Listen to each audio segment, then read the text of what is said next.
Assalamualaikum warahmatullahi wabarakatuh. Perkenalkan, nama saya Bilkis Karnisa Azara dengan NIM 2019 10 11 03 11 349. Pada pertemuan ini atau pada video ini saya akan mempresentasikan pada mata kuliah Hukum Acara Perdata, di mana saya akan menjelaskan materi-materi yang akan saya jelaskan pada slide berikutnya.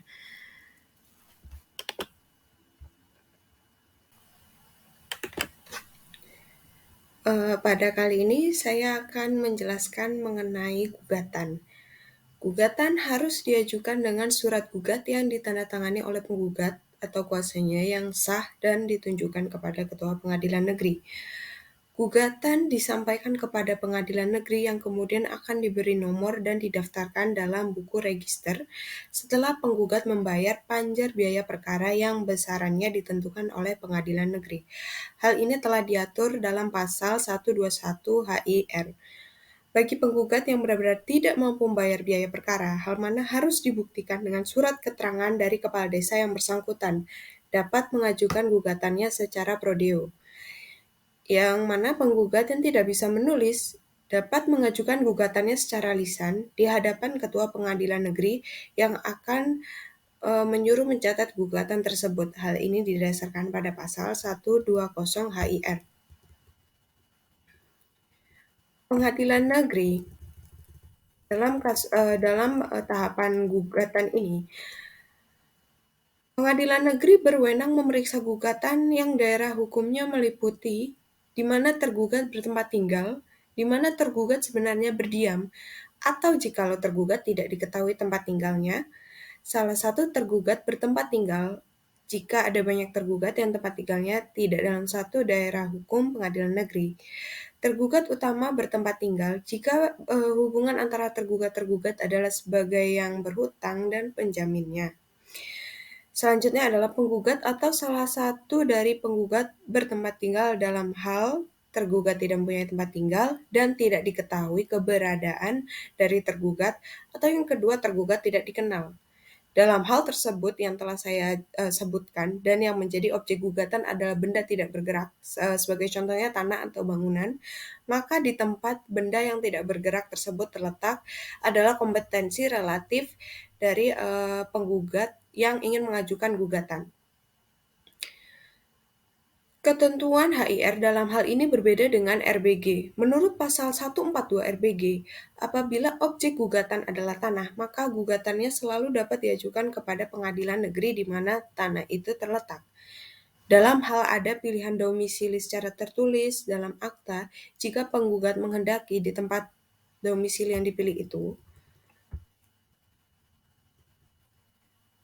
apabila tergugat pada hari sidang pertama tidak mengajukan tangkisan atau eksepsi tentang wewenang mengadili secara relatif ini, pengadilan negeri tidak boleh menyatakan dirinya tidak berwenang. Hal ini sesuai dengan ketentuan pasal 133 HIR yang menyatakan bahwa eksepsi mengenai kewenangan relatif harus diajukan pada permulaan sidang. Apabila diajukan terlambat, hakim dilarang untuk memperhatikan eksepsi tersebut atau eksepsi tersebut tidak dapat diterima. Dalam gugatan itu sendiri terdapat kuasa atau wakil yang bertindak sebagai wakil atau mewakili dari penggugat atau tergugat, ataupun pemohon. Seseorang harus memenuhi syarat-syarat. Jadi seorang penerima kuasa atau wakil ini harus memenuhi syarat-syarat. Yang pertama adalah mempunyai surat kuasa khusus yang harus diserahkan di persidangan atau pemberian kuasa tersebut dalam surat gugatan atau permohonan yang dalam persidangan itu secara lisan. Yang kedua adalah memenuhi syarat yang telah ditentukan dalam peraturan Menkes nomor 1 tahun 1985, Jo Keputusan Menkes tahun 7 Oktober 1965 nomor JP 14211. Yang ketiga adalah telah terdaftar sebagai advokat atau pengacara praktek di kantor pengadilan tinggi atau pengadilan negeri setempat, atau secara khusus telah diizinkan untuk bersidang mewakili penggugat atau tergugat dalam perkara tertentu. Selanjutnya yang keempat adalah permohonan banding atau kasasi yang diajukan oleh kuasa atau wakil dari pihak yang bersangkutan. Harus dilampiri dengan surat kuasa khusus untuk mengajukan permohonan tersebut. Atau surat kuasa yang dipergunakan di pengadilan negeri telah menyebutkan pemberian kuasa pula untuk mengajukan permohonan banding atau kasasi. Untuk menjadi kuasa dari pihak tergugat juga berlaku hal-hal yang sebagaimana telah saya sebutkan. Kuasa atau wakil negara atau pemerintah dalam suatu perkara perdata berdasarkan STBL 1922 nomor 522 dan pasal 123 ayat 2 HR adalah yang pertama adalah pengacara negara yang ditingkat oleh pemerintah, kedua adalah jaksa, yang ketiga adalah orang tertentu atau pejabat-pejabat yang diangkat atau ditunjuk oleh instansi yang bersangkutan, yang keempat adalah jaksa. Yang mana jaksa tidak perlu menyerahkan surat kuasa khusus, pejabat atau orang yang diangkat atau oleh ditunjuk oleh instansi yang bersangkutan cukup hanya menyerahkan salinan surat pengangkatan atau penunjukan yang tidak bermaterai. Selanjutnya dalam gugatan tersebut ada perkara gugur yang menjelaskan mengenai apabila pada hari sidang pertama penggugat atau semua penggugat tidak datang meskipun telah dipanggil dengan patut,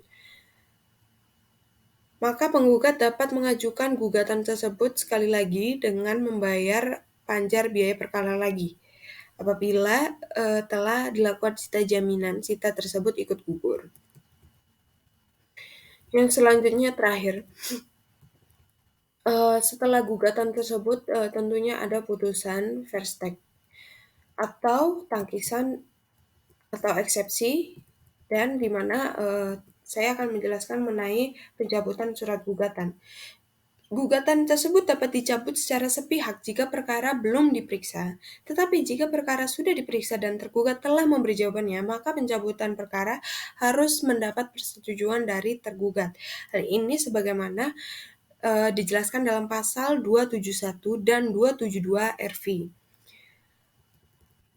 Bagaimana perubahan atau penambahan gugatan? Penambahan dan atau penambahan gugatan dapat dilakukan asal diajukan pada hari sidang pertama di mana para pihak itu harus hadir, tetapi hal tersebut harus ditanyakan pada pihak lawannya guna pembelaan kepentingannya.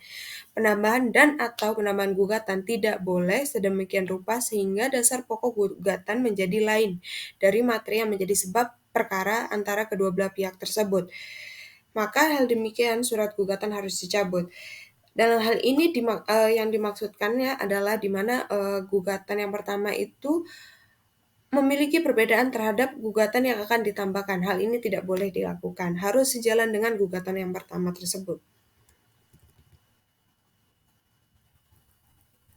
Khusus untuk gugat cerai, apabila dalam perkawinan tersebut ada anak, agar berusaha untuk mendamaikan kedua belah pihak, dan sedapat mungkin suami istri harus datang sendiri.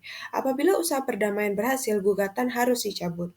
Sehubungan dengan perdamaian ini tidak bisa dibuat akta perdamaian. Apabila usaha perdamaian gagal, gugat cerai diperiksa oleh sidang yang tertutup untuk kepentingan pribadi. Dan bila mana penggugat atau tergugat meninggal dunia, maka ahli warisnya dapat melanjutkan perkara tersebut.